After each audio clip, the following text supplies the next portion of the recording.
Begin. So the last time we ended with a little, we just touched on the topic of inclusion and how it is very important nowadays because now it is no more just different types of learnings for specific cases, what we refer to as CWSM, like children with special needs. Now we know, exploring into learning, that every person, depending on the dynamics that the person has experienced, has a different sense of learning. So we talked about different age groups, we talked about different learning challenges, we talked about gender, different social strata, and how learning happens at all these levels. And even that is not enough, because an individual's experiences are always individual, they are personal, so everything shapes the way we learn. And we also discussed that in this session today, we'll be going in depth into adolescence. So, yes, that is what we are here for, and we can begin. So, over to you, Kanak and Pallavi. Just a quick introduction. So, Kanak and Pallavi have been guiding our school's process through very critical questions every now and then. So whenever we have a little bit of doubt on whether we should implement something in school or not, we give them a call, and the first question we get from them is why? What is your objective? So that is enough to put things in perspective and kind of sort it out for us. So probably even today you will be hearing a lot of these questions, very critical questions that you may or may not have thought about. So be ready for that. Uh, yes. So Kanak and Pallavi, thank you for taking up this session. So if you're okay, you're ready, you're good to go. So then we can begin. Yes, let's begin. Am I audible? Yes. Yeah. Okay. So I think we'll just begin by saying, me and Pallavi met almost 5 years back, and there has been no looking back. And we both are connected, I think, by our love for children, and we have a deep trust in the child. Whatever symptoms he might be showing, we still trust the child that he is coming from a good space. And I think that trust does work wonders. Between us, we have done a lot, all the Montessori courses. We have also done a lovely training with Shivda, who's present here today. I think that was one turning point for my life also.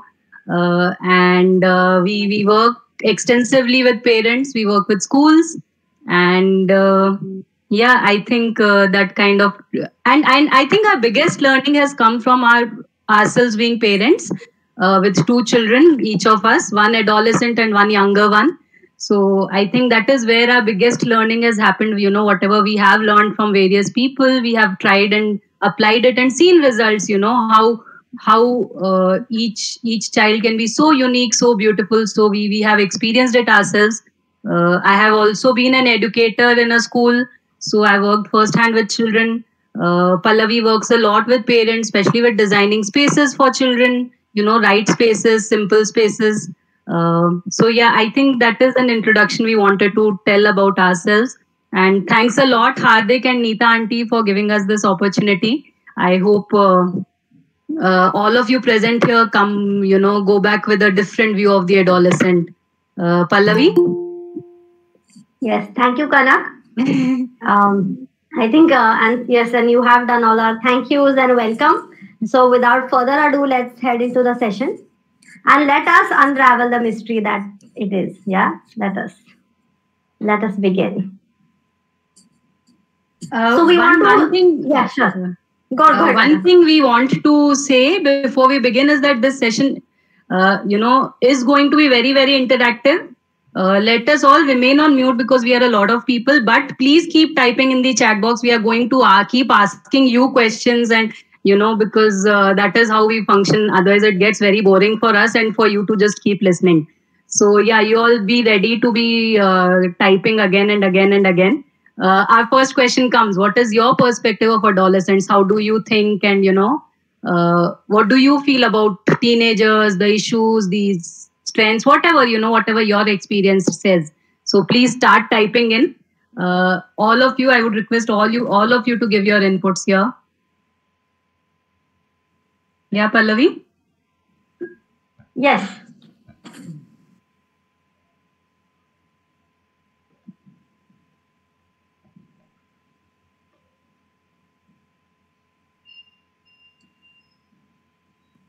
Yes.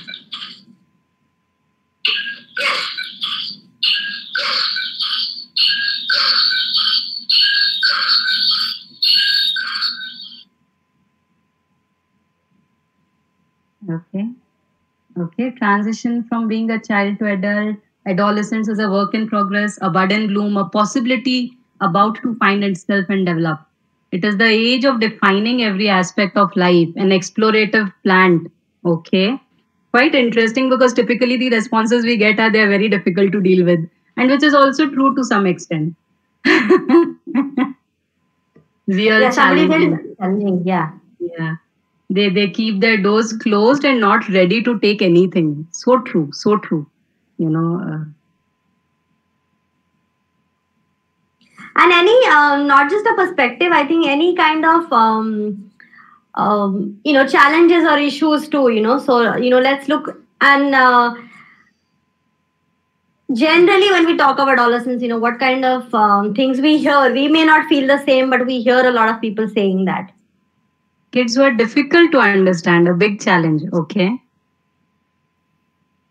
Confusing. Yes. Transition, identity crisis, reflection of pre-adolescent experience. Okay. Age where they want to be loved, yet they want space at the same time. Okay. Phone, internet dependency. Yes. Me, myself, and my own world. So true.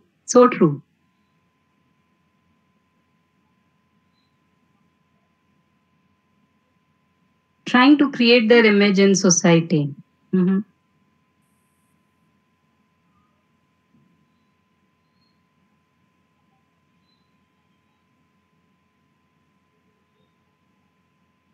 Identity crisis.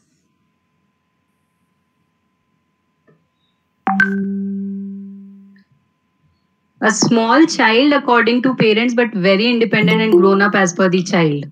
Pallavi? Yes, I think a very, very important point you bring up. So good. As we go through the session, we will discuss this.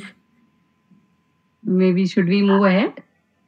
Yes, before that, I think we have the founders of Pragya Montessori also join us. They are, I think, the first Montessori adolescent program in India.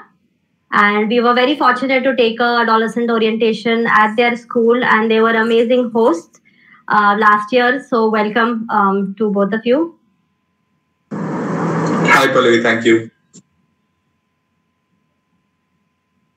Hi, Kanak. Hi, Chaitanya. Thanks so much for coming. No problem. It's a pleasure. Okay, I think we have more. Okay, Shivda saying if we are not in their frequency, they are a closed book, and we feel they are here to defy us and irritate us. Lovely. I think moving from that, let's go to the general perception that we have for adolescents. And we may not have them. Generally, society has this perception of adolescents.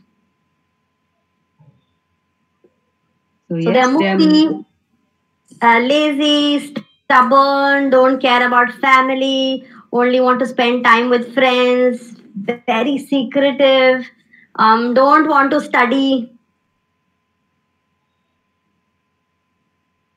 Yeah, and irrational. Like you cannot just reason with them. It's just very difficult and extremely unreasonable. And I think a lot of the things that were mentioned in the comments. Okay, so then why are we here today, Kanak? Okay, I think I wish all of us to be dazzled by our adolescents, really dazzled. Because honestly, they have secrets we are yet to discover, and their personalities are indeed flashes of light that ultimately can warm and enlighten us and the world. This was in a talk by Pat Ludick. He is another Montessorian who's an adolescent trainer. in Montessori. So honestly, adolescents are storehouses of creative energies, and they are, they have the power to really change the world around us. To bring peace in the world, if we have to turn to somebody, it is these children.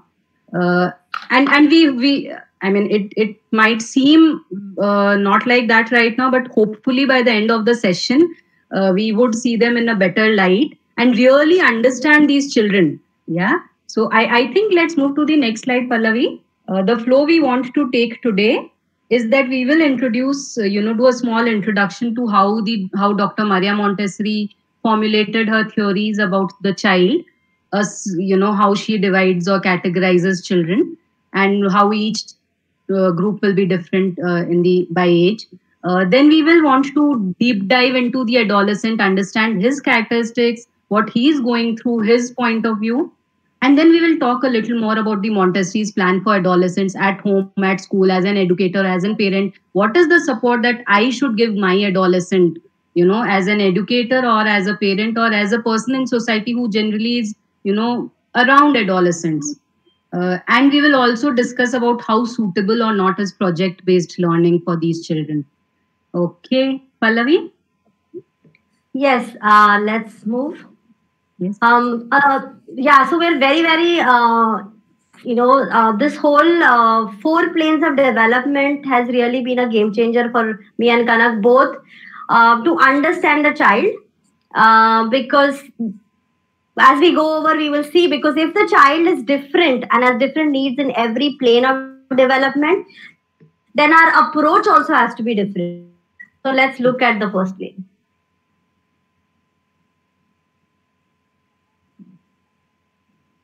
So first plane is from 0 to 6 years. The plane of infancy is what we call it, The first 6 years when he's a very small child, he's building up his language, his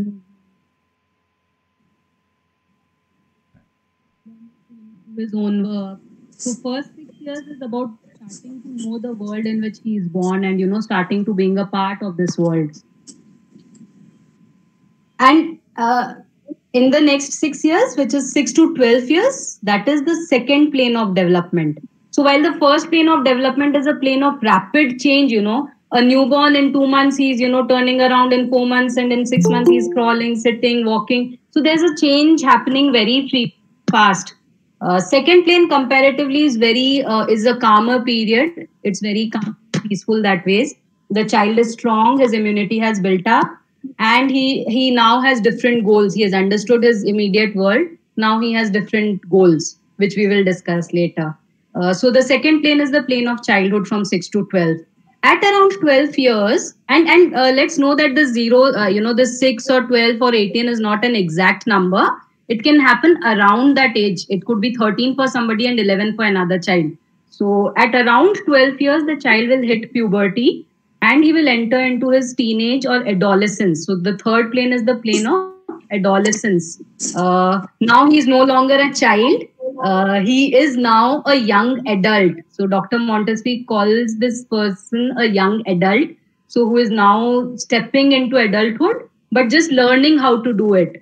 Okay. And then we have the fourth plane, which is the plane of maturity. So 18 to 24 years of age is the fourth plane of development, the plane of maturity, where everything that he has learned or, all the skills he has built up in the first 3 planes come together and help him become a complete adult. This is something that Dr. Montessori said hundreds of years ago, based on her observation that childhood lasts for 24 years. And now even neuroscience is, proving the same thing, that, the brain development, especially the prefrontal cortex and all, is developing up till 24 years. And it is only at 24 years that, the whole brain and body is fully mature and, the childhood is over and adulthood has set in. So 24 years of childhood is what Dr. Montessori said, and it is what now neuroscience is also saying. Pallavi? Yes, and I think there are probably a few people who are new to Montessori. So just wanted to give a little bit of a background, because when we hear about Montessori, we know that it's for younger children. We think it's about materials. or it's about maths and language. They do that very well. But there's a whole aspect to Montessori that is about, much more than that. Much, much, much more than that. It's about preparation for life.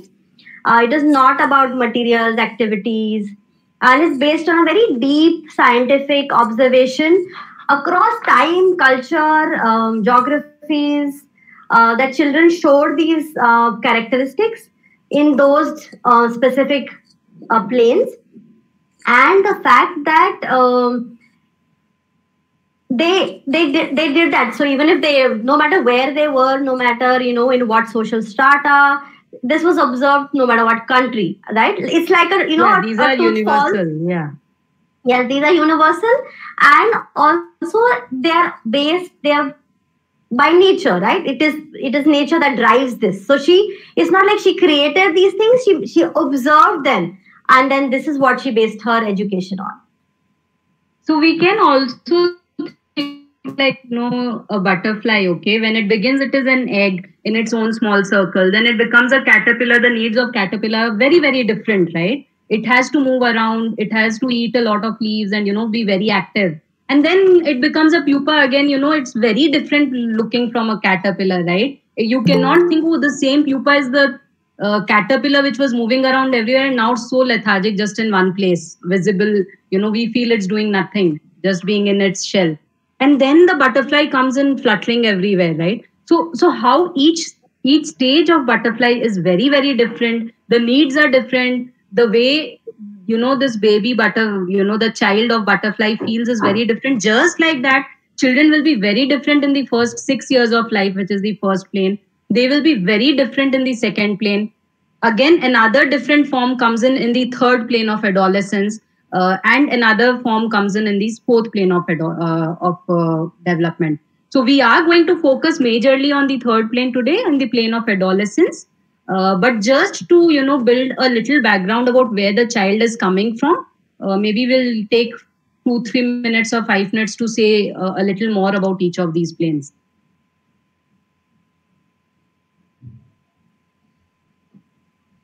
So in the first plane of development, which is the infancy, so every plane they have a developmental goal.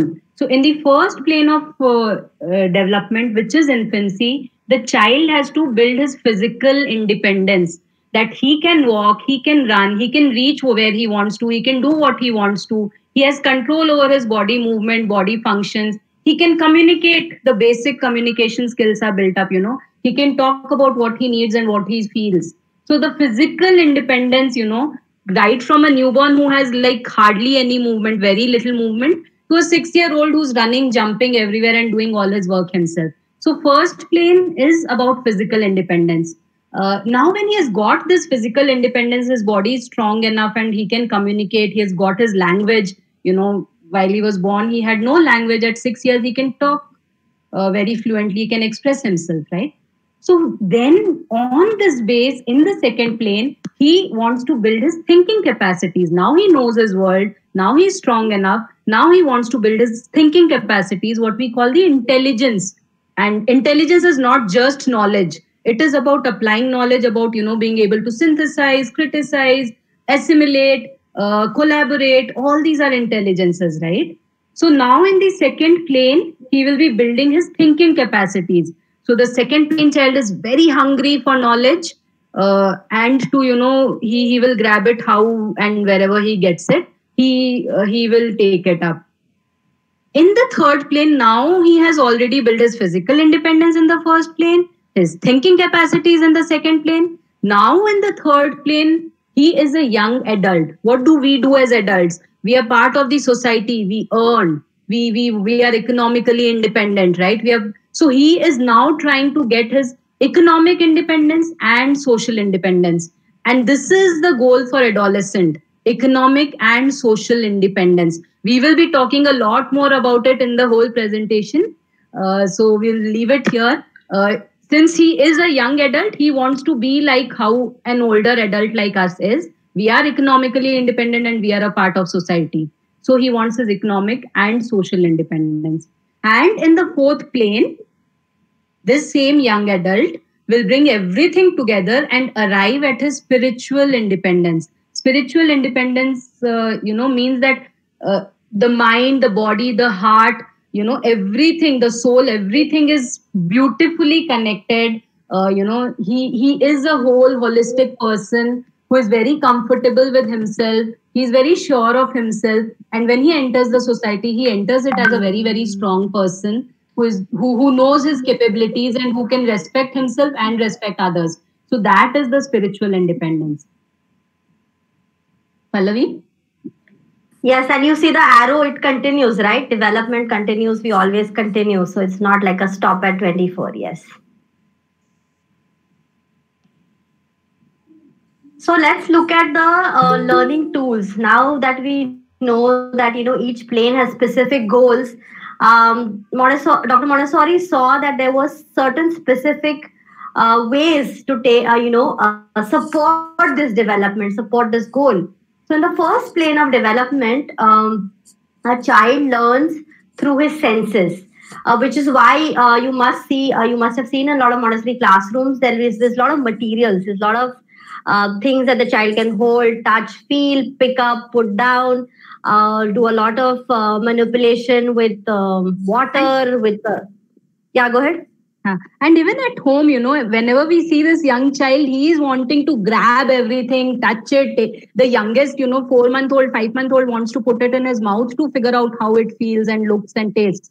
So child, first 6 years, they say whatever comes to his hands is what will go to his brain. So he has to, use all his senses and understand everything that is there in his environment. Yeah? Yes. I think Kanak on a second plane. Yeah. So in the second plane, see, if we try to reason with the first, a 4-year-old saying, you should brush your teeth because your teeth will have germs and germs will make it yellow, and go on and on reasoning, they don't understand it because their reasoning mind is still not very developed. In the second plane, suddenly they have the reasoning mind and they have a very important tool called imagination. So with this, they can actually take on the knowledge about the universe, Oh, okay, there is a galaxy. Can we see it? No. But can we imagine it? Yes. Oh, in the Amazon forest, so and so trees grow and these are the kind of animals staying there. We can't see it, but we can use our reasoning, we can use our imagination and gather all the knowledge that we can about the whole big wide universe. So this plain child uses his reasoning and his imagination over and above the sensorial manipulation. Yeah. What does the third plane child need? When he's an adolescent, what does he need? To, become socially and economically independent, he needs real adult work. He has to, do the work the way we as adults do. All these same kinds of work. We are going to go in a lot more detail about what this real adult work means. So just hold on to it. And in the fourth plane, the child is ready to take on the society and choose his relationship with the society, which means he is able to make his career choices and he is able to see in what ways he wants to contribute to the society and in what ways he wants to support himself as an adult. So that happens in the fourth plane. Typically, the age when they are graduating, so they have chosen their careers, and the beauty, one beauty of this whole system is that when the child has to make career choices in say end of grade 10, he has already experienced so many types of work that he's in a very good position to know what he enjoys doing, what is true to him, what is his, cosmic task, a heavy word, but yeah, what is it that he, wants to do for this world, for this universe, or for his society. He knows what kind of work he enjoys and he's in a much better situation to make a correct career choice. I don't know, many of us, including me, my career choices were very sporadic. Okay, after 10th, what to do? My sisters had taken commerce. Okay, let me also take commerce. I got good marks in mathematics and accounts. So let me take commerce. Okay, I took commerce. Okay, what to do next? Okay, I enjoy economics. Let me take economics. Now what to do? Okay, after graduation, now what to do? Half my batchmates are pursuing an MBA. So let me also pursue an MBA. And half are pursuing masters. So I thought maybe MBA will be better. So I went and did an MBA. after that, what to do? Oh, everybody is taking up jobs with MNCs. Okay, let me also take up a job with MNC. And it was only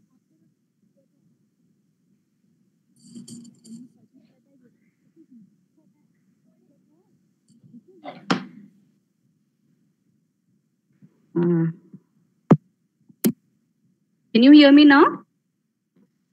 Yeah, okay. So, yeah.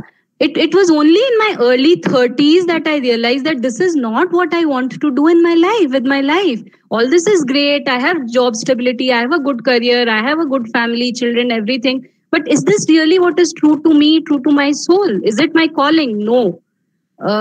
So all my decisions were very sporadic, not really based on a true understanding of myself and what I love doing and what would be, really meaningful for me.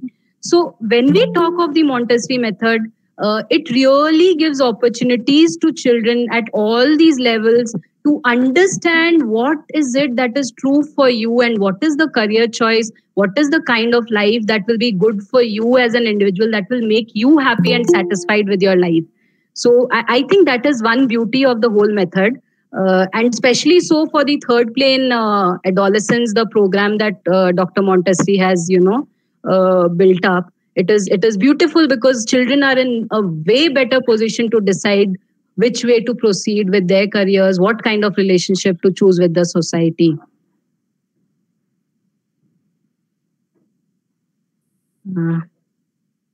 Okay. Yes. So the idea here is, knowing these characteristics, we have two choices, right? Either we work with what nature has provided, or we go against it. And we all know, right? When we go against nature, what happens, right? We have a tsunami, we have floods, because the power of nature is so immense. So this is just a little representation for us to remember that, this knowledge of nature's characteristics that is already in the child is something that will help us, guide us to know how to support the child, will help us to take the help of this rather than fight against it. Because when we fight, there's unnecessary, power struggle, conflict, friction.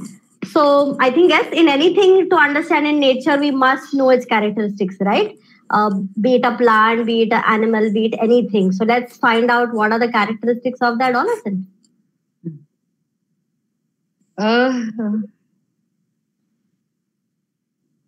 Yeah, continue. Sorry. So we think of the characteristics. We have 5 sections. As the physical, which is very obvious. Psychological, we kind of know them. Intellectual, social, and moral. So we'll go over with each of them. So with the physical characteristics, we can see a marked difference, right? Around the age of 12, somewhere around that time, you see they come to almost adult proportions, right? Earlier, their limbs and their legs, their head, your torso it's like a baby child. And suddenly now they are into that... their proportions are more adult-like, okay? And there is a lot of... So this is divided into 3 sections, and I'll quickly go over them. The first 2 years, a lot of development of the legs.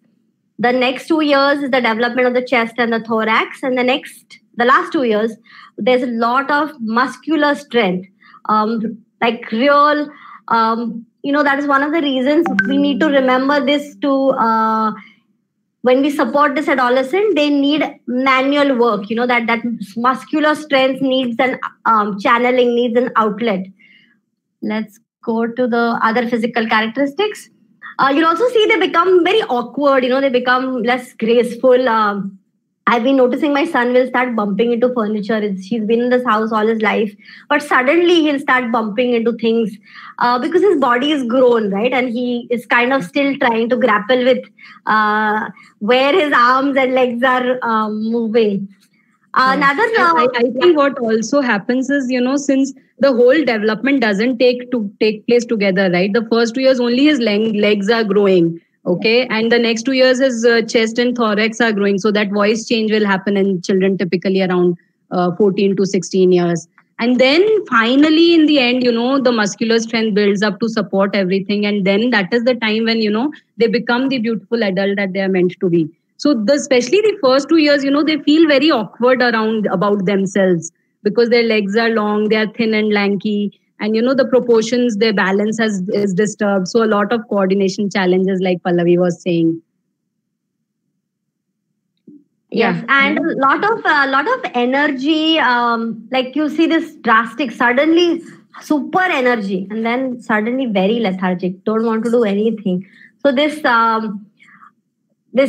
shifting between two extremes is what you will notice. Also, see, they're very susceptible to being unwell. The first, like when they were infants, they can fall prone to illness.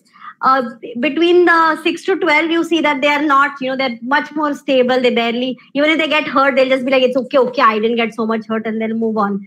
Again, in the third plane, they are susceptible to mental and physical unwellness.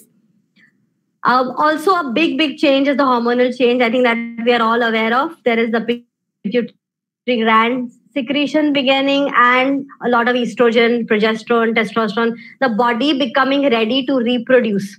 So that's a huge change that everybody knows that about adolescence, but I think it's really important to keep it in the forefront of our awareness. We move on to the psychology. You want to add something? Just one thing. Please feel free to keep writing down any questions you have in the chat box at any point of time. Let it be interactive, because for some time we'll have to keep speaking, but later you all have to speak more. But whatever questions you feel, or any doubts or any experiences you want to share, just please keep typing it in the chat box at the same time. Don't hold on till the end of the session. Yeah, Pallavi. Yeah, thanks, Anak. So let's go to the psychological characteristics. Mood swings. I think we're pretty aware. There's been emotional unevenness. Suddenly very, very hopeful, and yes, that can happen. Or despair. Oh no, it's just not possible. It's just not going to happen. Almost like the world is doomed. And also very, these new emotions suddenly for attraction to the opposite sex. So lower self-confidence and self-awareness. I think this all comes where right now they're in that middle, right? They're not a child anymore, but they're not an adult. So they're on that threshold. And anytime we are in the middle, we are on a threshold, it's always very unnerving. It's very, you're not sure, right? Which way are you going? Are you there? Are you here? You're just in the middle of two drastic changes, right? So that brings a lot of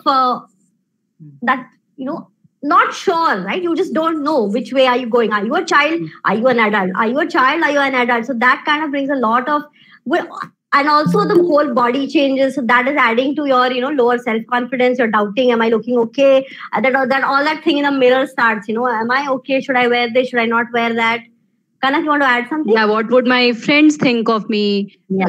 Even when they want to say something, they're more conscious of what their friends will think, and then decide whether to say it or not to say it. And this happens especially so in the first 2 years, when they're really grappling with the whole change in their body and everything. So especially the first 2-3 years, they're very low on self-confidence, very unsure of themselves.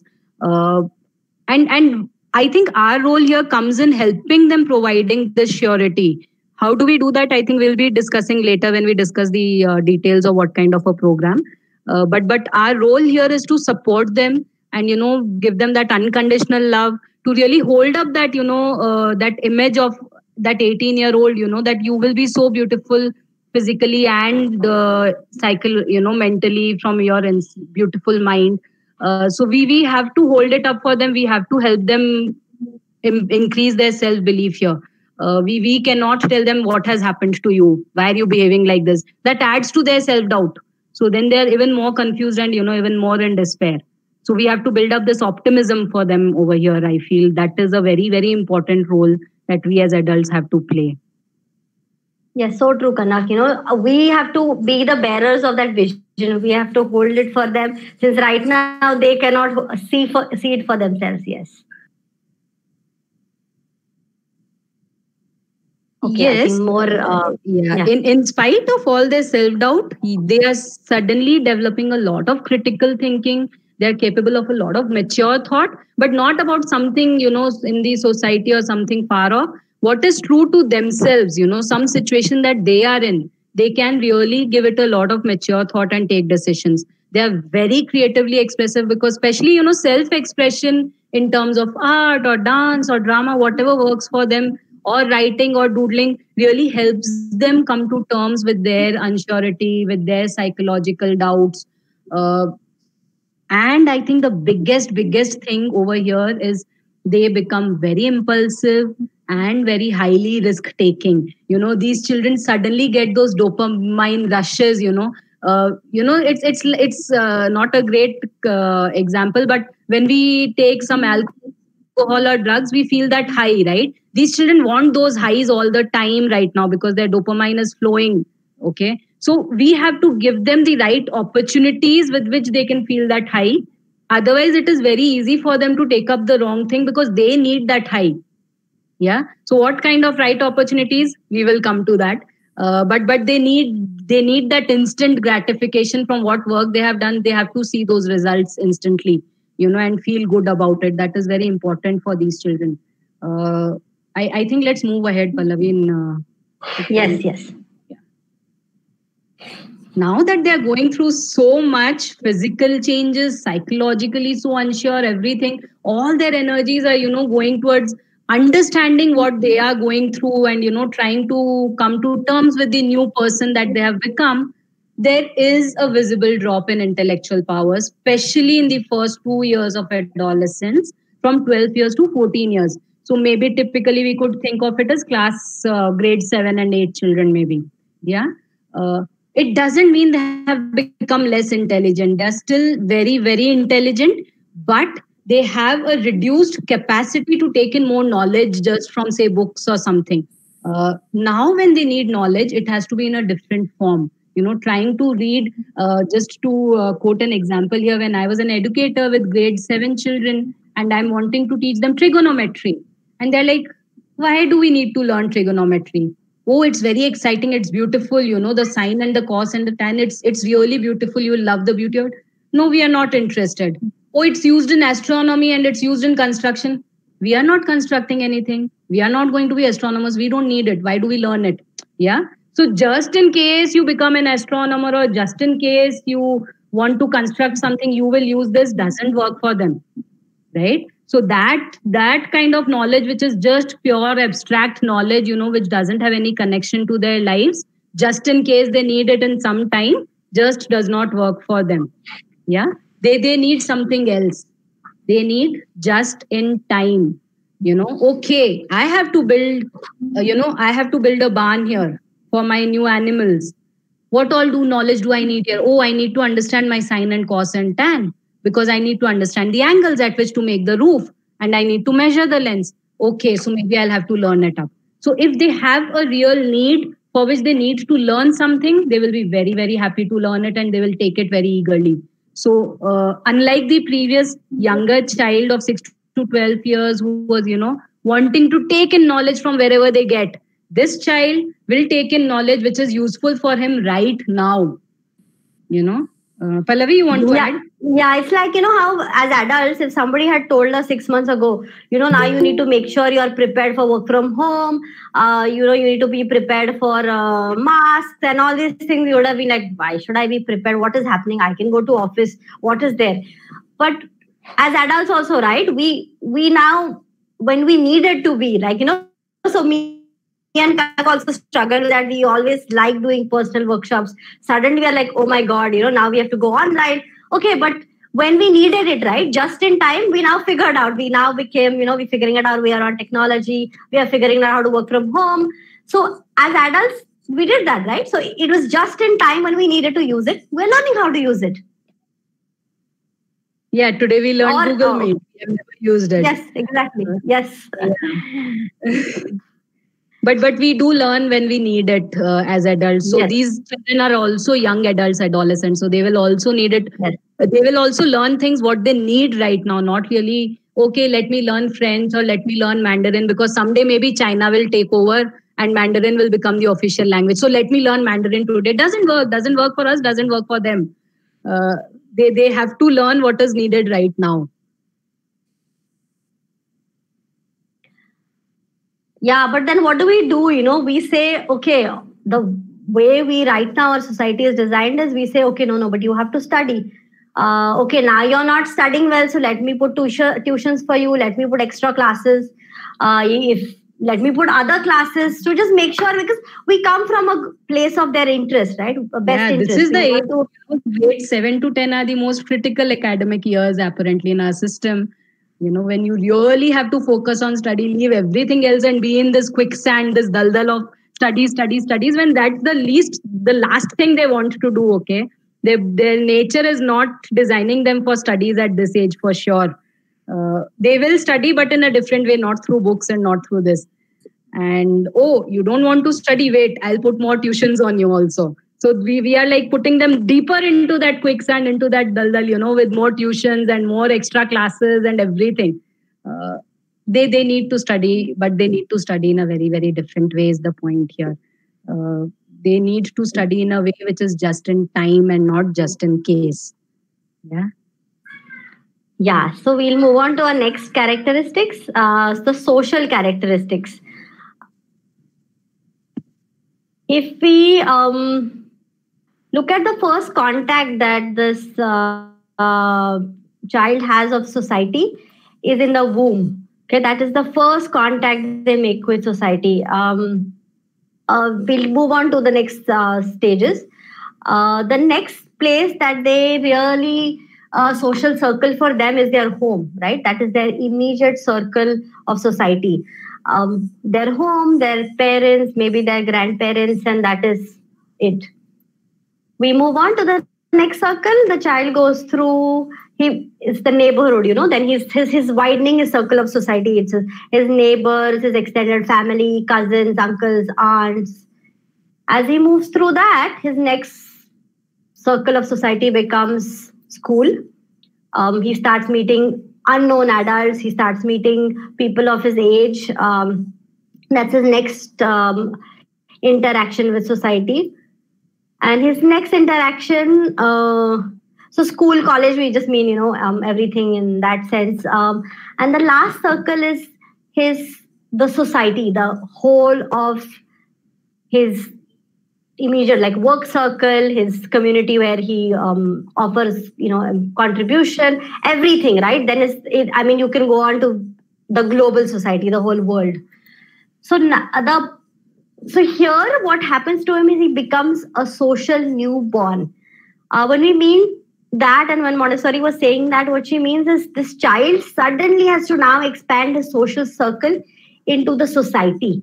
Because earlier he was in this whole comfort zone of his known people, known school, people he's comfortable with, that now he has to widen that circle. Kanak, would you like to add something? Yeah. So at 12 years, when he wants to, start being a part of the society, he's still not ready for it, right? Because he's just turned 12 and, he knows that is what he has to do, but how to give him that middle ground, So maybe we begin with a framework where he can practice how society functions in a comfortable known circle, and gradually he moves out, by the end of the adolescent, the second half of the adolescent. He moves and takes roles into a bigger society. Maitri is saying we have to abide with the education system. Yes, Maitri, we have to. Maybe it is a social necessity in our times, that they have to appear for the 10th board exam and, score well, so they get admissions. But at the same time, let's not make academics as the only thing in their lives, because they have to, I think just hold on to this question. It will be so answered. They have to do this. I'm not saying they don't have to do it, but they'll do it better if they get the right kind of support. Okay. I think moral characteristics will just go through a little fast. When we say morality is actually basically a set of rules, If we are in the society, we have a set of rules that we all follow so that the society functions coherently and harmoniously. Even at home, we have a separate set of morality, separate set of rules. which we all follow so that the home functions harmoniously and it's a pleasant place to be. Also in a society, we will also see all of us will not be going farming, growing our own vegetables and bringing them home and cooking. We will all not be going out and making the masks that we need today or making the chairs and tables. So we have a division of labor in society. These children need to understand that division of labor also. These children have suddenly developed a capacity to sacrifice their individual interest and interest of a community that they feel ownership of. So, okay, I would love to sleep till 10 o'clock in the morning, but here I am in a farm school where I have to, if I don't make breakfast in the morning, it is my responsibility to make breakfast tomorrow. If I don't make breakfast at the right time, the whole school's schedule will get delayed. So I have to wake up at 5 o'clock to ensure that breakfast is there on table at 7 o'clock. He is happy to make that sacrifice. But just to tell him wake up at 5 o'clock because it's good for your health, he may not listen. But if he has a responsibility and he has an ownership of the community, he is very happy to sacrifice this individual interest and interest of his society. Yeah, I think let's move on. Okay. Okay, yeah. I think now time to, you all have been listening for a long time. Time to type in the chat box. So any of the skills that we require in the real adult life. In the morning or, even yesterday, we would have done a lot of work, office work, housework, shopping, taking care of children. So what are the kinds of work that you do and what are the skills you use for these works?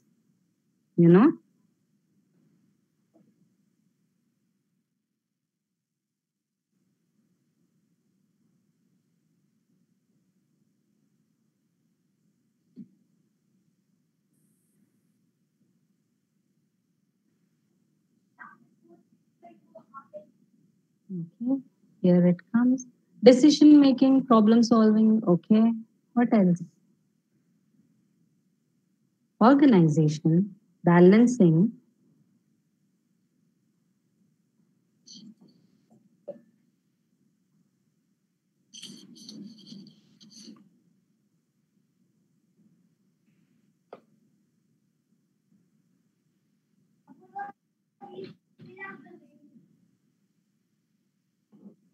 Patience, communication.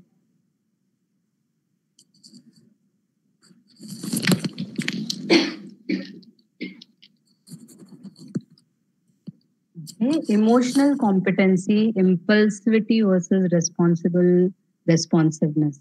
So true. Okay, what other things really help us? Learning to cook and feed oneself, mindfulness.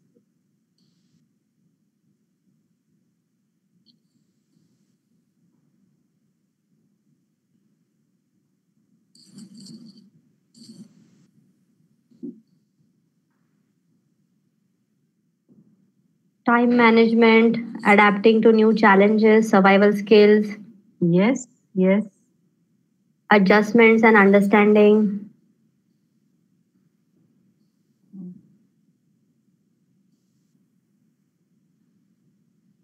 To be open-minded, curious, and intelligent as a child. Flexible perspectives and exploratory scientific thinking, acceptance. I think time management seems to be a common one.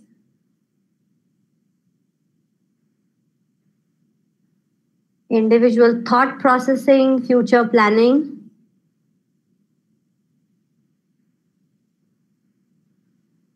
Discernment, yes, when and for what to say yes or no.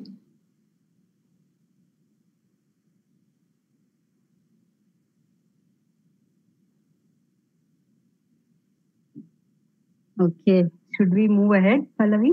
I'm quite surprised. Yes, nobody said mathematics and history and geography and chemistry and whatever academic knowledge that we had got till our grade 12 and graduation and beyond.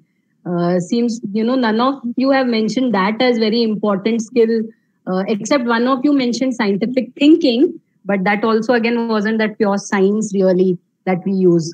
So it is quite interesting that all these skills that we need, academics doesn't seem to really feature in here or feature very, okay, we need to know basic stuff. Yes, but these skills are way more important, right? Okay, money management, learning to do basic carpentry and plumbing. Okay, skills to engage children the right way. Yes, that is a skill, big skill. Okay. So it is very surprising that none of you mention academics here. And just to think of it, what are we providing our adolescents today? Especially when they come to the higher grades of 7, 8, 9, and 10 or 11 and 12, we'll tell them focus more on academics, your life will be set. But life is way beyond, it needs all these skills. How does he learn these skills now? Pallavi? Yes. So now we tell him, no, you must study because it's your 10th board exam. It's the biggest thing in your life. It is going to be your make or break situation, right? Life set ho jayegi. Life set ho jayegi is a very, and I think in Hindi it really conveys its meaning really well. So, you're set for life, right? Then, okay, high school comes. He realizes, oh, 10th ho gaya, abhi to 12th aa gaya. ये भी अच्छा नहीं. Then the parent says ये कर लो बस उसके बाद life set. 12th का very very critical. It will decide your career. Remember, life set हो जाएगी, ठीक है? Then next is college. You do your graduation and life set हो जाएगी. Yeah, somebody is mentioning turning point. Yeah, it's so critical, right? Extremely critical. And then you start with real life. And we realize it's a small hillock, not even maybe a hill or a mountain. It's this tiny thing, and life is there. So much more to go ahead. So much of a journey left, right? And you all have listed down all the things that we need in our lives, day-to-day lives, right? So when Dr. Montes, okay, Pallavi, you continue. I'm just skipping ahead. No, go ahead. So, actually before that, should we meet Mr. PhD? In swimming. And you ask him anything about swimming and he will have the answers, okay? What density of water is the best for swimming? When you have the butterfly stroke, how much meter is your hand moving and what is the depth it is? What techniques are being used? Who are the best swimmers? What are their records? Second to second, millisecond to millisecond, exact details. Any kind of knowledge in the world about swimming, this Mr. PhD in swimming has it. You just have to ask him and he can tell you on the count of his fingers, okay? Yeah, anything, anything. Okay. But Kanak, there is a bit of a catch here. Okay. There is a bit of a catch. Okay. There's one little aspect we didn't mention when they said he has a PhD in swimming. What? You know what? He has never stepped into a swimming pool. Oh, okay. So he doesn't know swimming. Never ever. Oh. No, he can tell you everything. He can give you the technical knowledge of every stroke you want, everything needed to swim, even at the Olympic level. He can tell you everything. But he's never stepped in water. Okay. So then what's the point of the PhD if you have really never tested the water yourself, isn't it? So, yes. Okay. I think that brings us to the point, yes, that we've been saying that, how education has to be a preparation for life, right? We cannot have only bookish knowledge. We cannot have a big, just academics that I think someone mentioned he doesn't know water, then, what's the point? So if he has to, if children and young adults have to be ready for the mountain of life, then our education has to prepare them for it, right? We cannot only focus on academics and book knowledge. Okay. So yes, if the goal is to prepare these young adults to be fully functional members of society, which means they can take care of themselves, they can take care of others, they can take care of his immediate surroundings and a larger society, and be responsible for all of these factors. That is the goal, right? So we have to have an educational approach that prepares them for that. And let's know, and on a second, yeah. Go ahead. Yeah, let's also know that the times are changing very, very rapidly. Today, if we are preparing him based on the reality of today only, even 2 years later, the reality is not going to be the same. It will be it is a future not yet conceived that we have to prepare our adolescents for. So what we really need to prepare them with is all these skills that you all have mentioned, acceptance, individual thought processing, collaboration, all these skills, and most importantly, he needs to be able to adapt to whatever the situation comes, right? If he is an expert, if we make him an expert in one thing and suddenly that role goes, it's no longer a role that is done by human beings, he will be lost for his life, right? He wouldn't know what else to do. But if he knows how to adapt to this ever changing world, he will always be happy. He will always figure out what needs to be done. He will always learn what new skills needs to be learned. And he has to be quick thinking, right? That quick thinking, there is no alternative to quick thinking in our lives. So how will he do that quick thinking if he has not practiced it enough in his childhood?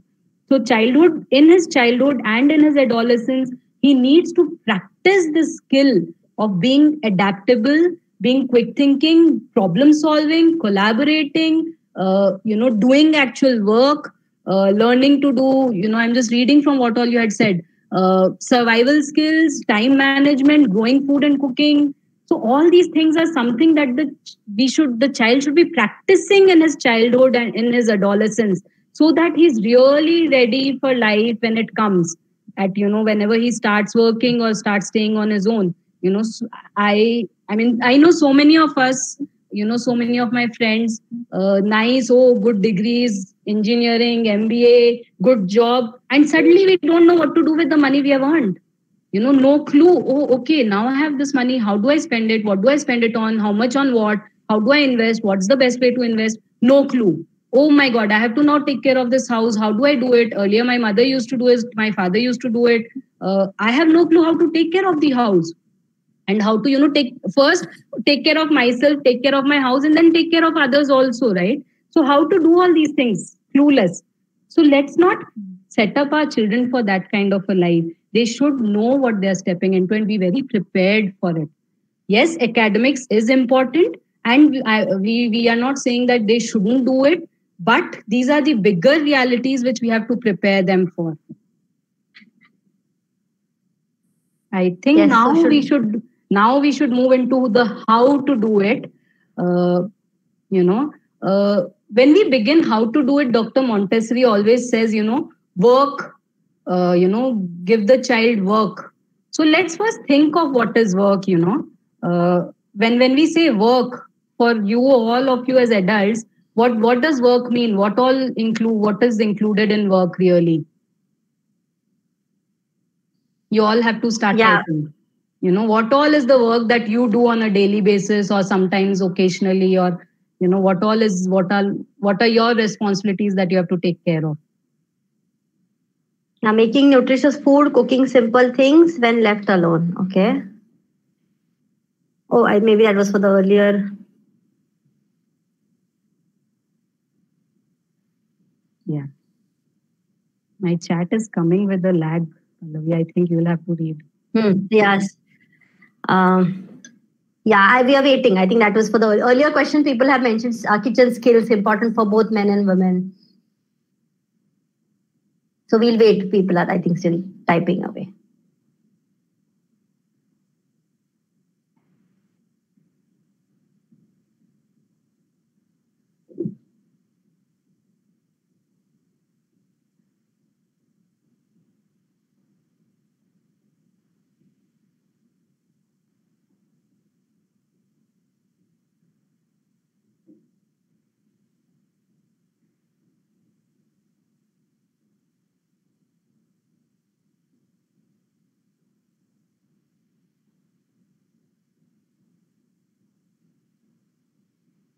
Yeah, so taking care of ourselves, problem solving.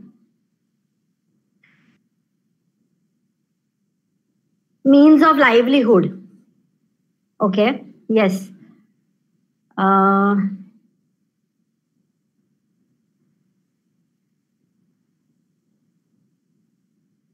cook, cook to feed yourself, plan classes to teach, collating materials from various places.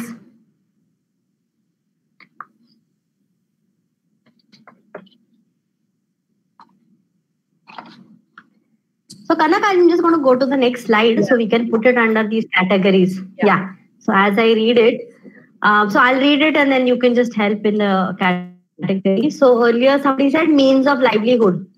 Yes. So maybe that is a routine and ongoing work. And it is also about earning money and, so what we have done is all the kind of adult work that we do, we have tried to build 5 big heads around it. So first one is the routine and the ongoing work, which we have to do on a daily basis for upkeep of our house or, taking care of children, taking care of our parents, taking care of the community. So that's a routine daily basis work, which we have to do.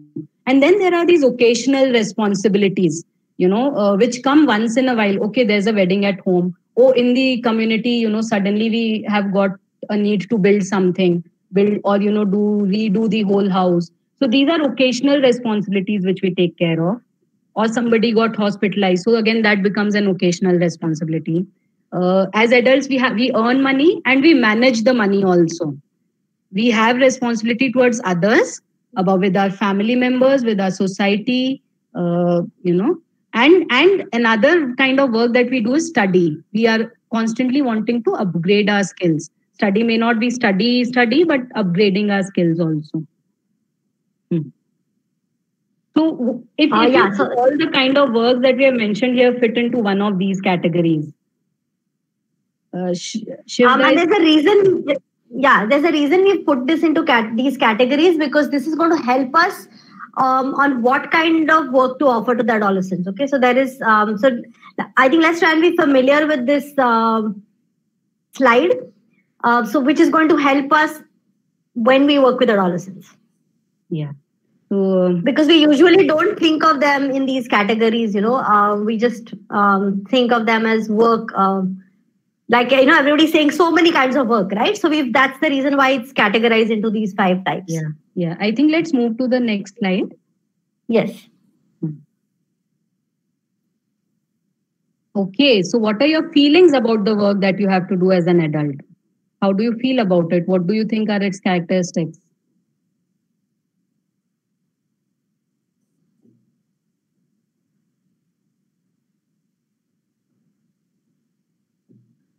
For example, if I have to cook every day, I might enjoy it or I might feel drudgery around it. So whatever your feelings that you associate with all the kind of work as an adult that you do, just list them down in the chat.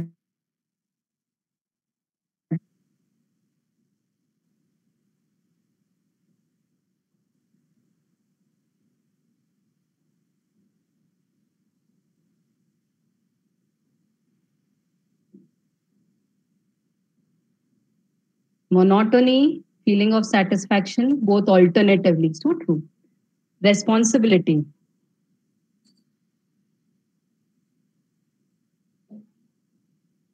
Okay, part of life. Some work invigorates and some is struggle, depends on the kind of work and the conditions prevailing. It's a part of life. Don't feel like doing the routine work every day. Yes, you need passion for the work you do. It is what defines me. Work is what defines him. Okay, lovely. Okay. Self-dependency, passion. For me, all work is an offering. Okay.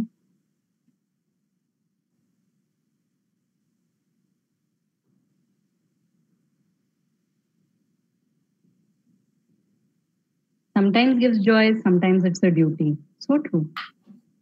Pallavi, should we move on? Yes. Okay. And now let's think, some Ranjani is saying defining identity. Okay. Now let's think of what are our feelings for recreational activities, for hobbies, for our pastimes, whatever we do when we have some free time. How do we feel about those kind of things? Is it enjoyable or is it something you're forced to do, or whatever you feel about recreation and hobbies?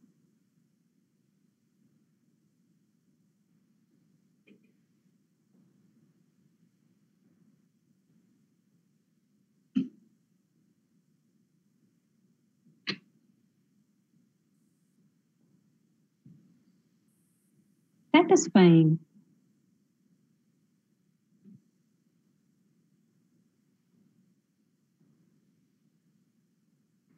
Hey, what else?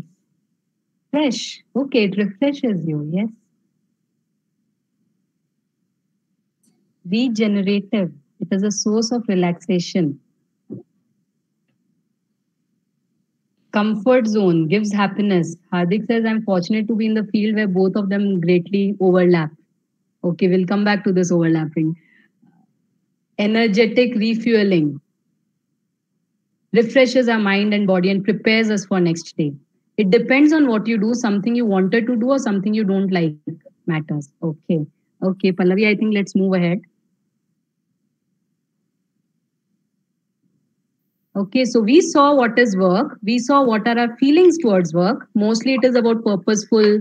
It's about a responsibility which have to be done. There is no choice. And sometimes there is drudgery. It becomes boring.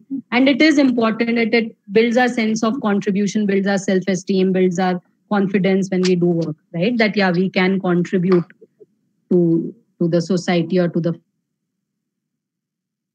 hobbies. Yes, it is joyful. It is refreshing. We have a choice there. Yes. Hardik, I think there's a message for you. People who have left are unable to rejoin the meeting using the joining link. It says the meeting does not exist. Yeah. Okay. Now let's see. Okay, we have seen recreation. Yeah, sure. Okay. So we have seen what is work for adults, the 5 kinds of work. We have seen what feelings we associate with work, and we have seen what feelings we associate with recreation. Now let's think from the adolescent perspective how all this falls together. Yeah. So there is the circle of work, and there's this light green circle of recreation. Maybe a little happening for the adolescent when he gets the right kind of work, which is developmentally appropriate for him. These 2 circles come together. Yeah, work becomes recreational because all the positive qualities of recreation are what they find in work also. So work which is purposeful is also joyful for them because it is the right kind of work that energizes them, that refreshes them, that gives them joy. And at the same time, all the characteristics of the work, that it has to be purposeful, it has to be important, and it gives you a feeling of contribution. All these things come together. The drudgery and the boringness just go away, they vanish. Yeah. So for adolescents, whenever we give them the right kind of work which is suitable for them, in the helping them meet their developmental needs, work and recreation become the same. Both, when we say work, it is purposeful and joyful at the same time, really refreshing, really relaxing, really joyful, something that makes you feel very happy about yourself, and when I say happiness, it's not about happiness that we get when I bought an iPhone, I'm getting happiness. Not that level of happiness. It is a very deep happiness, from the soul, from your heart. You feel that satisfaction. It is not that material happiness or joy that we are talking of. Yeah. It is that feeling of, yes, I am good at something and I am capable, and I have that builds his self-esteem. Yeah. Okay. Pallavi, you want to add? No, I think so. What a lovely combination, like lovely and very powerful combination. If they all both come together, also having no negative association of work, and then bringing the beauty of the joy and the joy, the satisfaction that work brings. Either that not doing recreation, but it's all together. Right? If it's one and the same, how beautiful is that? Yeah, imagine if in our lives all the work that we have to do as adults, if we really enjoyed all those works and had a very positive association with it, our lives would be so beautiful. So that is the gift we have to give these adolescents for their life. Show them how work is beautiful, and they already see it beautiful. We have to just reinforce it and provide them the right kind of work. Yeah.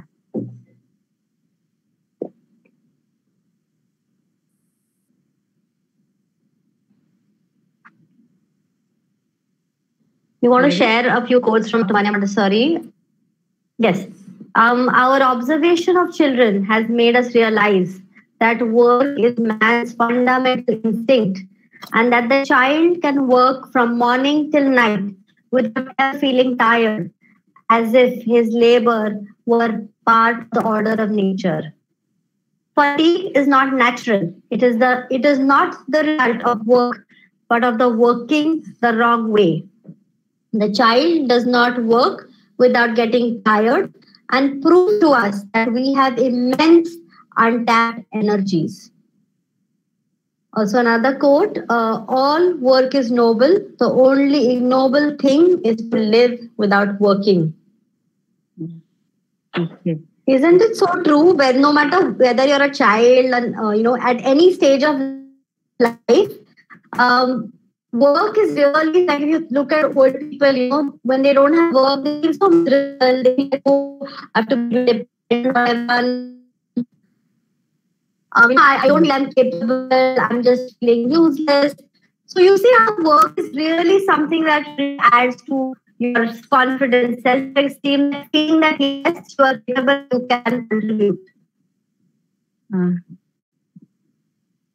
Pallavi, your voice has been cracking. Is it cracking only for me?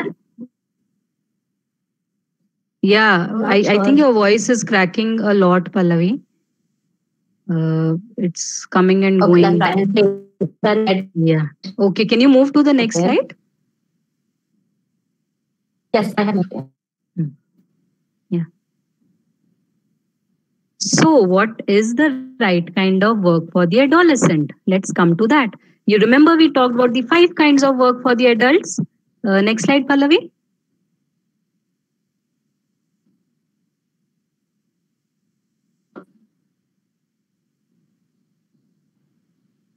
Okay. Yeah. Is there a So lag? the- Is there a lag from my end? Yeah, your voice is going up and down. It's not very clear. Yeah. Okay. So we remember the 5 types of work, the real adult work that we do, routine work, occasional responsibilities, earning and managing money, responsibility towards others, and study, which is upgrading skills. These are exactly the 5 kinds of work that the adolescent also requires because he is a young adult. He has to also learn all these kinds of work. Yeah. So not like cooking just one day as a project or something, but an ongoing basis, taking responsibility, the way we have to manage our houses every day, the way we have to do our work every day. We have to earn and we have to know where to put in the money. So all these kind of things, being responsible for others as well, not just for yourself, and also to study and learn new skills. So all these 5 types of real adult work that we do are the 5 kinds of work that an adolescent also requires to practice. Yeah. So when we think of what is the right kind of work to give to the adolescent, these are the 5 kinds of work that the adolescent. Pallavi?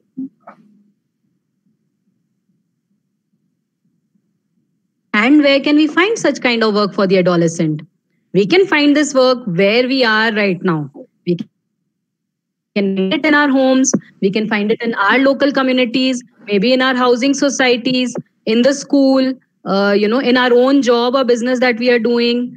We can keep finding work that is meaningful for the adolescent. I'll just give a small example of our children, Maya and Pallavi children, who are very young adolescent, both 12 and half. So when we have, once the lockdown started and we started working on online workshops, it entails a lot of work in the background, right?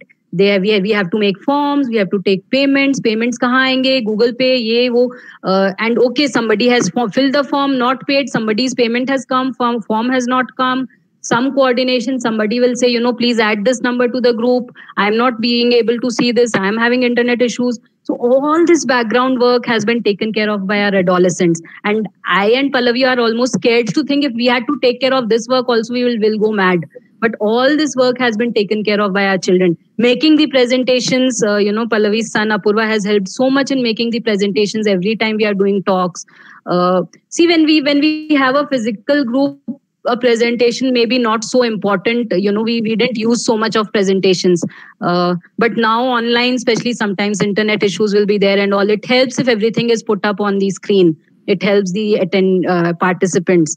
So all this work, making our website, managing our Instagram page. So it has all been done in the background by our children. Now the next thing they are taking up is the accounts of our business. They want to figure out what we have earned, where we have spent, how is it working, is it profitable or not? Because these children just love money. Okay. And in fact, Hardik, my daughter was very angry with you because for this talk, she didn't have to, do anything in the background. No making the form, no collating the forms, nothing. So she was very upset with you. You took away her work this time. So yeah. So all these kind of works, and in the house, we have our responsibility. So Pallavi's son, ever since the lockdown, Pallavi's children have been taking care of the laundry every single day because they see, oh, okay, there is, we have to really make our work list. What all work do we have? And discuss it with the children. And they have the sympathy to understand, when you show it to them that these are the works I have to do, they will have the empathy to understand, oh, it's a lot of work. Let me help you with this work. And they take up the whole responsibility. Yeah. What is important here is not to ask them to, oh, okay, I need help. Please come and wash rice. That is a very simple thing to do and, not the right kind of challenge for these children. Pallavi, next slide.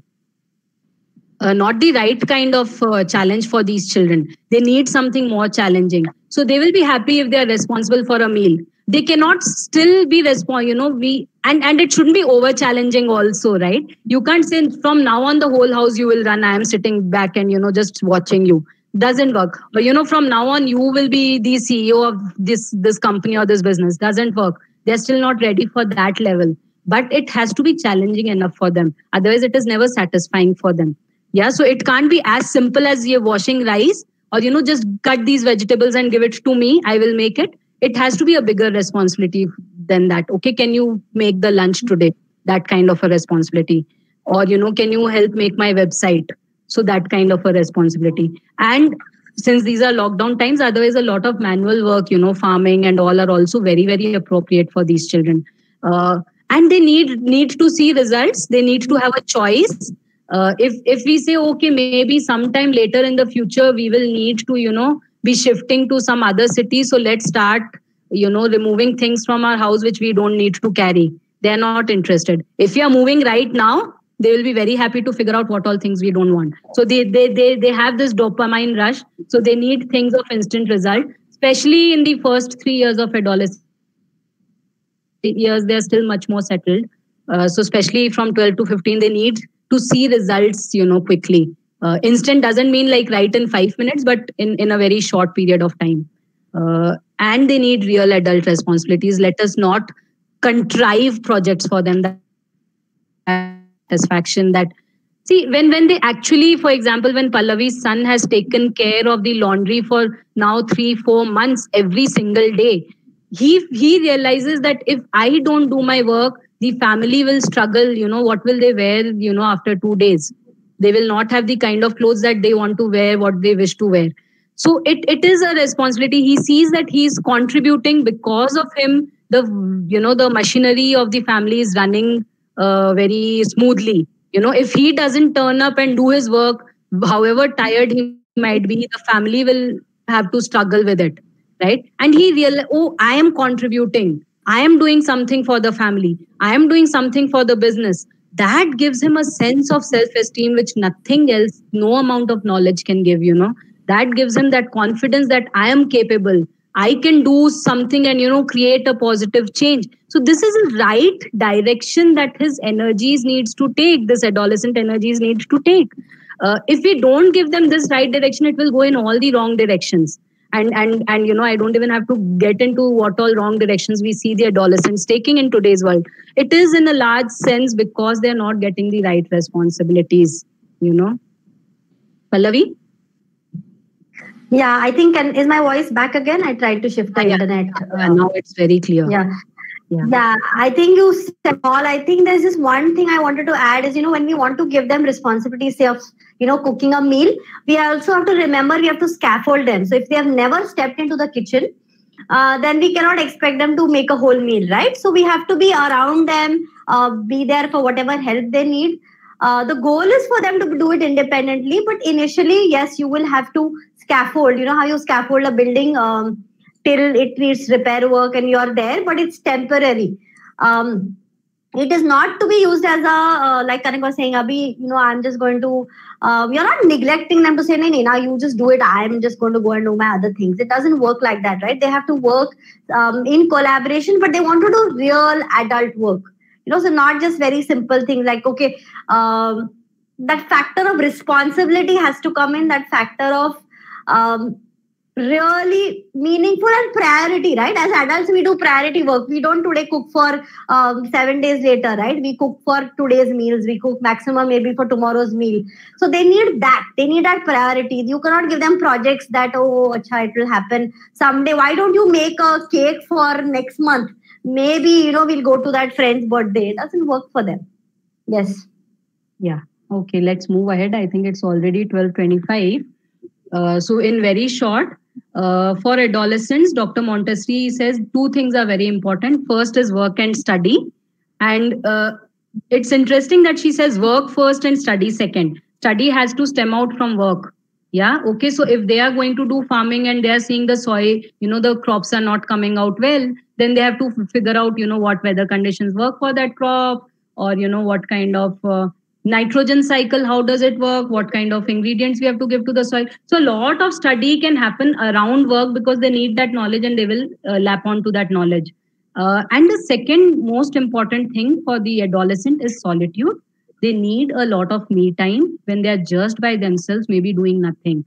We feel, they are being secretive and not allowing us in. But these children are trying to figure out a lot psychologically and physically. They need a lot of solitude. It is very important for them. So we have discussed work in short, since it is only a 1.5 hour session, what we could discuss in a very overview kind of thing is what we have provided, not really getting into details. And solitude is also very important. And let us also know that they also need to, there are two things. One is nature, that we all know what is nature all around us. And second thing is supranature, what human beings have built over nature.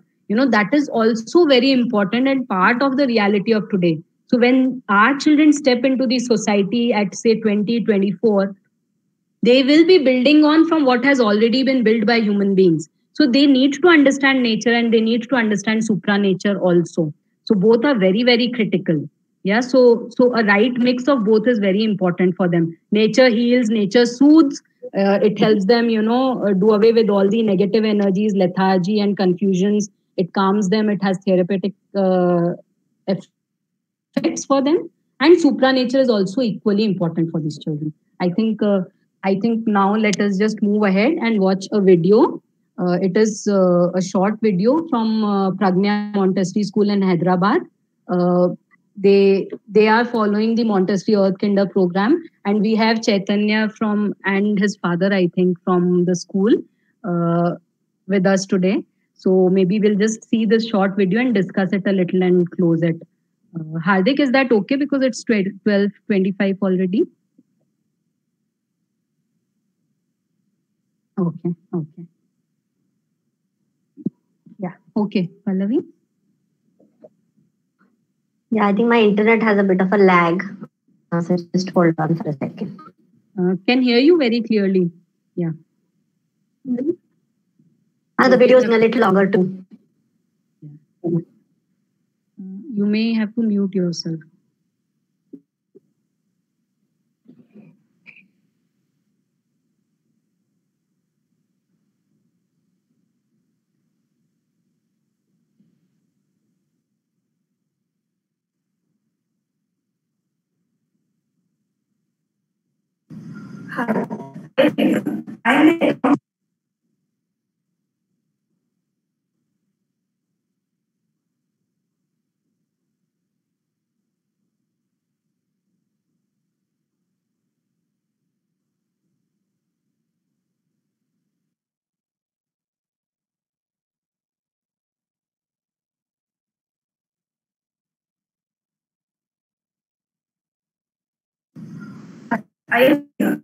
the accounts manager of the Architect program at Montessori School for the academic year 2017-18. Purpose of keeping accounts. Accounts help us to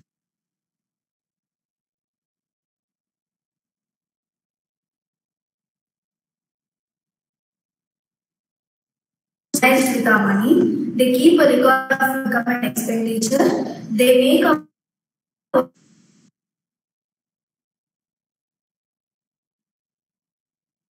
with customers, and we can know instance balance in our account instead of counting the money. Procedure of managing.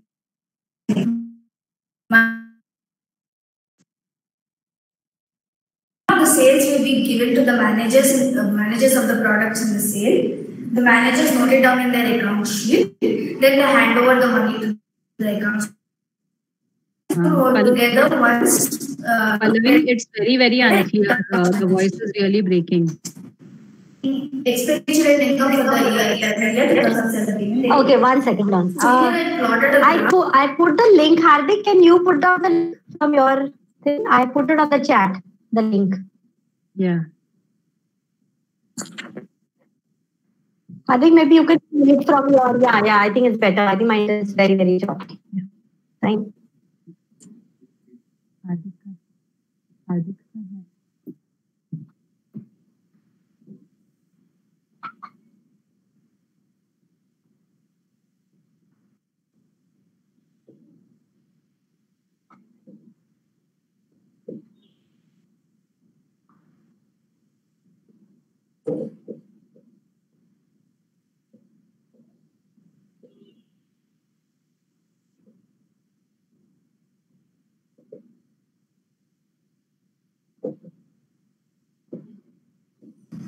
Hi, I am Megha.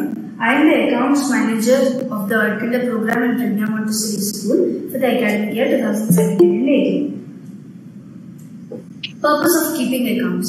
Accounts help us to stay organized with our money. They keep a record of income and expenditure. They make our work easy while dealing with customers, and we can know instance balance in our account instead of counting the money. Procedure of managing accounts. Money of the sales will be given to the managers of the products in the sale. The managers note it down in the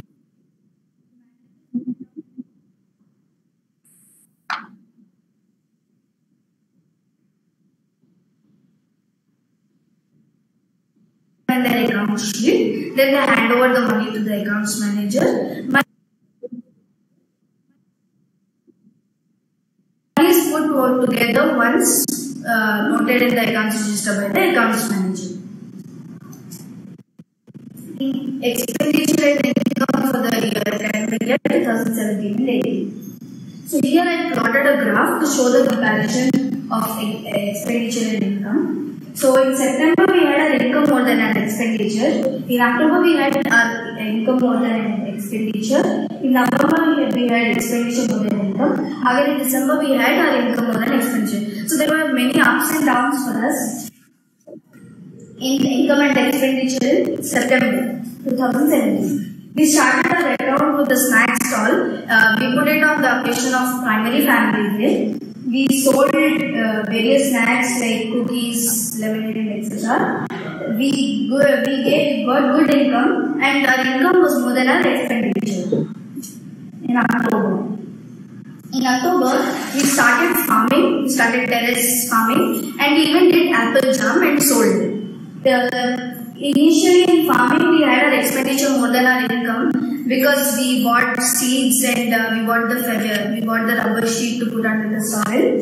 So we had our expenditure more, and in Jan we had our income more than our expenditure.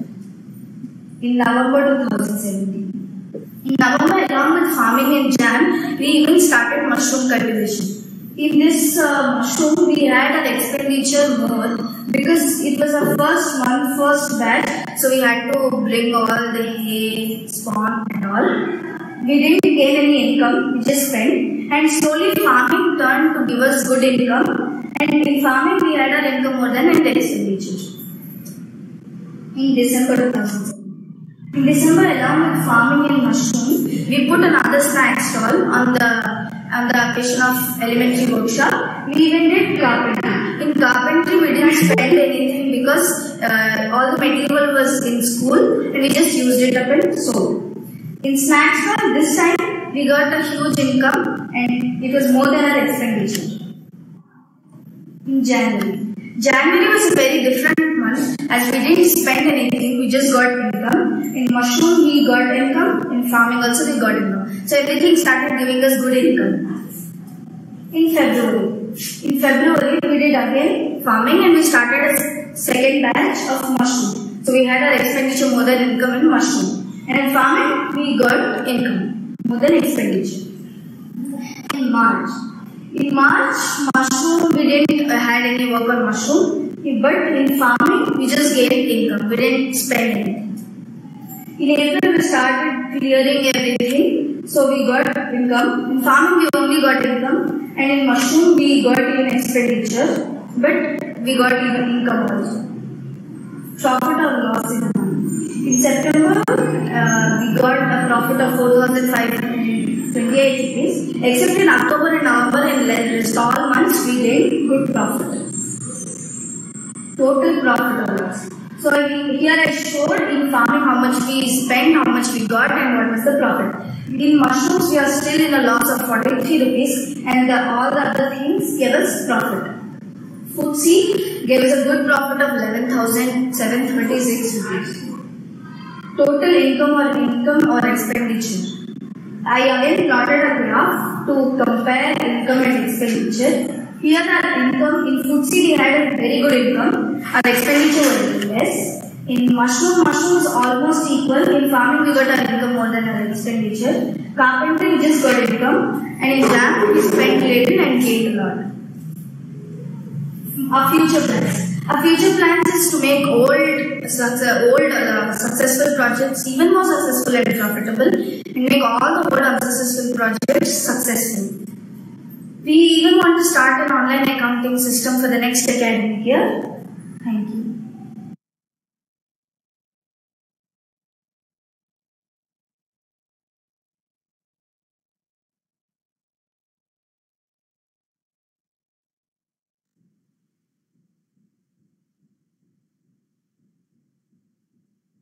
Okay, sorry, the video didn't play very properly, but I still feel we would have got a gist of what she was presenting.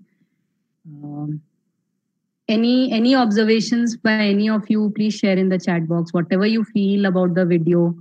You know.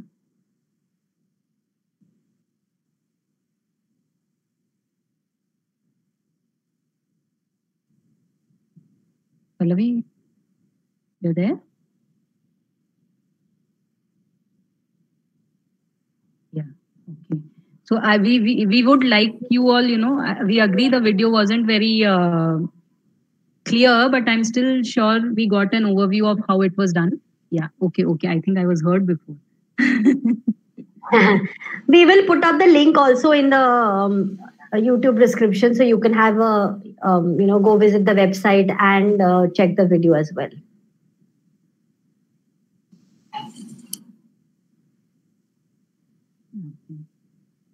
It was very thorough. It was a wonderful opportunity provided to her. So yeah, this was actually this. We have had the privilege to actually be visiting Pragnya Montessori for our own adolescent course, and they run a beautiful program where children actually run their community of adolescent. They take care of it full-fledged, and they do a lot of works for production and exchange. One of them being mushroom farming, and another one being, they put up stalls for various events of the school, and they are putting in expenses, earning money. Sometimes the projects will not work out the way they wanted to work out. Then they go to experts. They'll find out, okay, mushrooms are not growing, what to do. And then they will come back and, use those skills or whatever knowledge they have gained from the experts, and then try it again. They are also understanding that, initially there are expenses and income comes in a little later. What is investment? They go through failures, they go through successes, but they're living the real life with the money that they're earning. What to do with that money? It is put back into the community, their adolescent community. They work as a community, which is the most important part. Each of them takes their own roles, and so for example, the little girl we saw here, not a little girl, the young adult we saw here was the finance manager. So she was ensuring all finances are taken care of, managed, accounted for. And this is not the only thing she will do. She will also be a part of the day-to-day running of the community and all the work. Yeah, but this becomes a major responsibility that she is given. Every time I see this presentation, it feels like I'm sitting in a boardroom of some company. The detail, the thoroughness, because this little girl has actually lived through it. As a community, they have done it, they have experienced it, they have gone through the ups and downs, and therefore they really know it in and out. Yeah, otherwise that is never possible. Pallavi? Yes, I think I'm always dazzled when I see this video. I'm dazzled by what the young adolescent is capable of. And I think you did say a lot of points of. So it's not like, so let's look at project-based learning, let's look at another scenario where such a project was given to adolescent and said, hey, Pallavi, your voice is cracking again. Pallavi, your voice is cracking again. Okay. Let me take. Yeah. Okay. So suppose in our schools we give, adolescents can do so much accounting. Great. So let us give them a project on accounting. We will give them a case study and let them build the accounts of that fictitious company.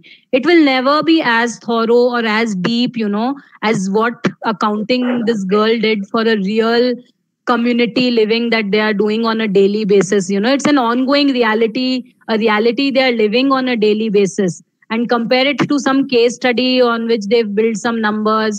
They may be correct, they may be wrong, doesn't matter. The real money has not been handled here.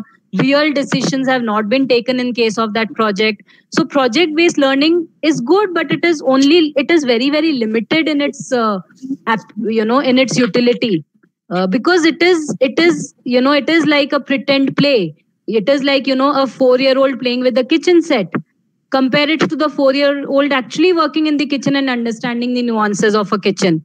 There is a huge difference in doing some pretend play and to actually do the work.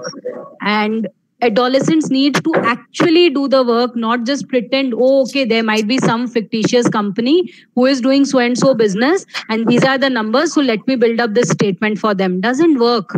It doesn't work because you don't own that company, you don't own that process, you're not living it on a daily basis. Whatever you do is very abstract, not real, no instant gratification, nothing, right? So children, especially adolescents, need real work and not just projects which are contrived for them. Contrived versus real, I think, is a very big difference. And when we can give real, there is so much that is happening all around us. If we are part of a school, there are so many things that happen in a school on a day-to-day basis. There is transportation to be taken care of, fees to be taken care of, finances, stationery stocks, library. There is always, forever so much work in a school. Let adolescents be a part of running the school. That is what will give them real learning, real joy, and developmentally appropriate work. And same goes for home. Yeah? Pallavi? Yes, can you hear me? Or my internet still? Can hear now, yeah. Okay. Yeah, I think you've said given a good overview between real work and project-based learning. I think we should move on to the next so that we are already a bit over time. But it's always so difficult to contain yourself in 1.5 hours. Yeah. Okay, Pallavi? Can you hear me? I have a lag here. No, we can hear you very clearly. Okay. So if we looked at the development goal of this young adult, which was social and economic independence, we saw the characteristics that were physical, psychological, social, moral, and we also saw where he's heading, right? He's heading to be an adult now. He's going to get into adulthood. So what are the skills required?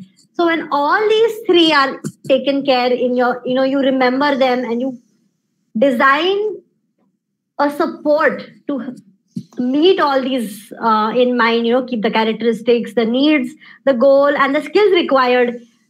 It's like we almost call it the pill, me and Kanak call it the pill of work. It just takes care of all this in such a natural way. And me and Kanak look at how, in society earlier, it was so easily available. It's like used to have today, if you look at community gatherings, everything is outsourced.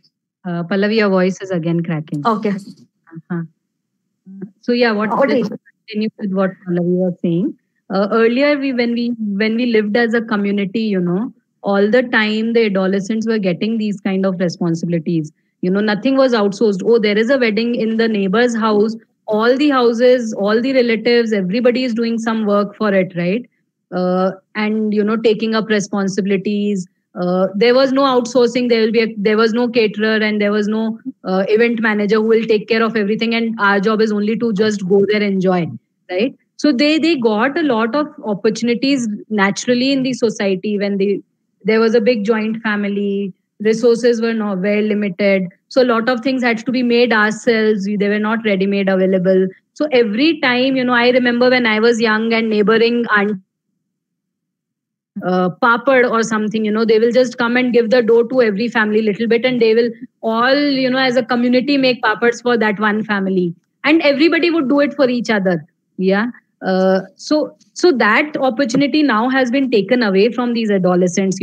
We are now so much more in nuclear families. Even our community bonds are not so strong because that community is now not really bonded by work, need for each other. It is bonded more by, okay, it's nice to spend time with each other, so we spend time. So these are the opportunities. Since it has been taken away, it is now that we are seeing so many issues with the adolescents also, right? Because they don't get this developmentally appropriate work, neither in school nor in the community nor in the home. We tell them, you study, I'll take care of all the needs that you have. I'll like serve you as if I'm your servant, literally. We do it out of love, yes, but then this love is actually harming them so much, right? So we need to give them responsibilities, help them feel that confidence for themselves, help them feel sure of themselves that yes, I am capable, I can contribute. So when we contribute to our community or to our families or to our school systems or wherever, that is when we feel true joy and true surety of ourselves, that self confidence that comes in, that character which is built, the self esteem and the confidence that is built by doing this kind of work where I'm contributing is the true self esteem that gets built. Then you're always sure of yourself and you're sure to take on to the world. Yeah. Then you are not like, oh, I don't know, should I do it, not do it. That goes away, that automatically goes away. So we just love this quote, by Dr. Maria Montessori, and I think we'll close on this quote since we are really over time now. The whole life of the adolescent should be organized in such a way that will allow him or her, when the time comes, to make a triumphal entry into the life of society, not entering it debilitated, isolated, or humiliated, but with head high, sure of himself or herself. Success in life depends on self confidence, born of a true knowledge of one's capacity. I think with this quote, we will close the session. If any of you have any questions or anything you want to discuss or anything you want to share, maybe you all can ask now. You all can type in the chat box.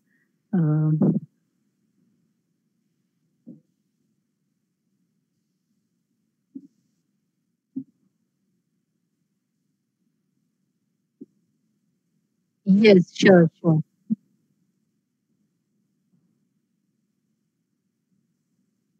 Sure. Any quick questions?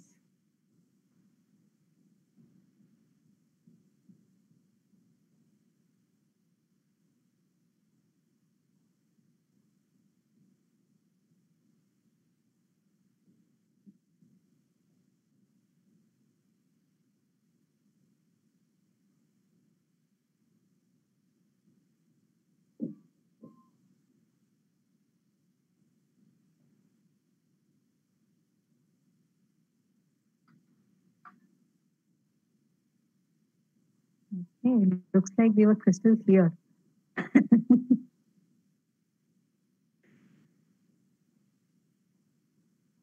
Also, just to add on to it, I think we have given a very general overview of the whole thing. When we actually want to start doing it, there are a lot of things that we should be careful about, or we should know. Most important being that we are always respectful to the child in whatever we do. We do not disrespect the child in any way. And there are many things. There's a lot of depth to it. We obviously couldn't go into that because in the interest of time it is only 1.5 hours. So yeah, if any of you want to go deeper and want more details on it, do write to us. We'll be happy to help. Pallavi, anything you want to add? Yeah, I don't know if my voice is reaching. Yes. But yes, I think somebody mentioned one question earlier about, in solitude, we see them busy with gadgets. And yes, that's true. They are going to, right, need to. So if you look at their characteristics, they want to be social. So if you have that need, you have to. So if they socialize over work is what needs to happen, right? Technology is going to be there, socialization is going to be there. So why not merge that with work? And I think that is the beauty that Dr. Maria Montessori has seen. She's used the characteristics, the needs, and gone with that flow. Had provided for work over those things rather than fight against it. So imagine young adolescents socializing over work rather than sitting at a coffee shop. Chatting away, right? Imagine they are on the gadget, but they are coordinating with each other. Like my son and Kanak's son, they're WhatsApping or they're doing a Zoom call, but they're doing it over work, right? That's the difference, right? That is the kind of things we need to keep in mind. We cannot fight against nature. If they have a need to socialize, then we have to look how we can provide it to work. Yeah. Okay, I think let's close on that note. Yeah. It's been a lovely session with all of you, really interacting throughout the session. Thank you so much for being so patient today. We have been talking more and interacting less, but that is how the session was supposed to be, I think, because it is an introductory session. But it was lovely to be with all of you. Thank you so much, and look forward to connecting with many of you later.